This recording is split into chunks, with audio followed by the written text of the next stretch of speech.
په تیر وخت کې په روسیه کې ژمي او سالانه وه. د خدای د بدلیدو کلیسا په کلاګو سیمه کې. کلیسا د ګرم اقلیم لپاره جوړه شوې وه چې یخنۍ ونه لري. د دې کلیسا په جوړولو کې تودوخه نه وه نصبي شوې.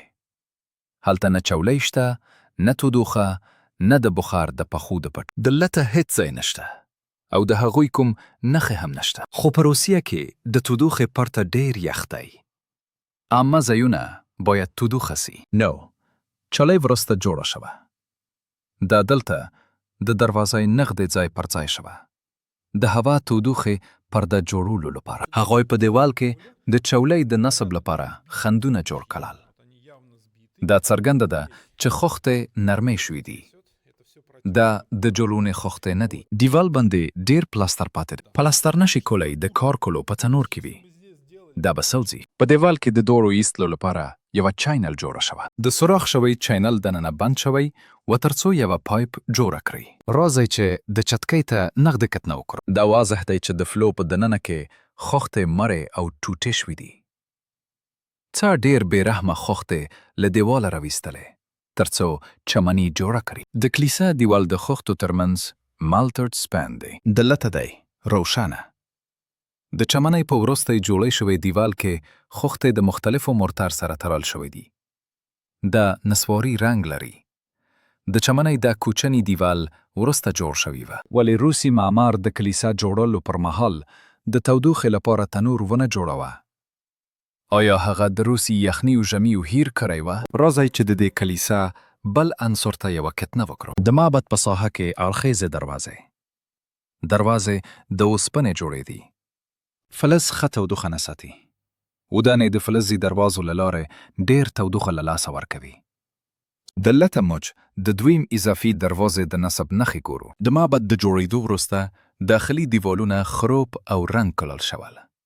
خو بیا د دروازې چوکات لپاره د کونج د برابرولو لپاره د خلوب او رنګ په سر کې یوه ساختماني مخلوط وکارول شو او بیا یې د خړ رنګ سره رنګ کړل. راځئ چې دا له بلې خوا وګورو. دلته هم همداسې دی. یوه طبقه پلاستر، یوه طبقه رنګ او په سر کې د کونج د برابرولو لپاره د جوړونې مالګه کارول شوې ده. د اضافي دروازې چوکاټ نصبولو لپاره او بیا پرې د خره رنګ سره پوښل کیږي. د ودانۍ د مالټرډ رنګ ته وګوره. د کلیسا په دیوال کې د خښتو ترمنځ سپان مرتر. اضافي دروازې د زردي نسواري رنګ مرتر سره نصب شوي دي. دا د حل لارې غن ته ورته دی چې د هغه چنل د مهر کولو لپاره کارول شوی و چې وروسته یې سور شوی. احتمالاً د سوریدو او اضافي دروازو جوړول په ورته وخت کې شوي دي. وروسته له دې چې معبد دننه پلاستر او رنګ شوی و. یعنی په بشپړه توګه د کارونې لپاره چمتو دی. د کلیسا ودانۍ بهرني برخه د روسي یخنۍ پر وړاندې د بنست ساتنې نشتوالي لري. د خطو دننه د کپلریو له لارې رطوبت له ځمکې څخه پورته ځي. په یخ کې اوبه یخ کیږي او خټې متیږي. په کونجونو کې لوی ټوټې غورځېدلې دي. دا د روسي یخنۍ له امله رامنځته شوي. د ودانۍ ټوله لاندې برخه راپرځېدل کیږي.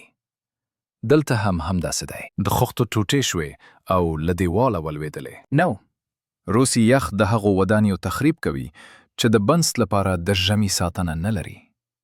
او په دې کلیسا کې ساتنه نشته. ځکه چې دا کلیسا د تود اقلیم لپاره ډیزاین شوې ده چې یخنۍ نه لري. نښه وایي چې کلیسا په 1901 کال کې جوړه شوې وه.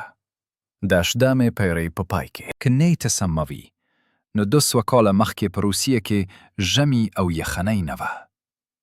دا هغه څه دي چې رسمي تاریخ یې خبرې نه غواړي. په خپل چینل کې تاسو به د بشریت د حقیقي تیرې په اړه ډېر څه زده کړئ. تاریخ پوهانو موږ څخه حقیقت پټ کړی و.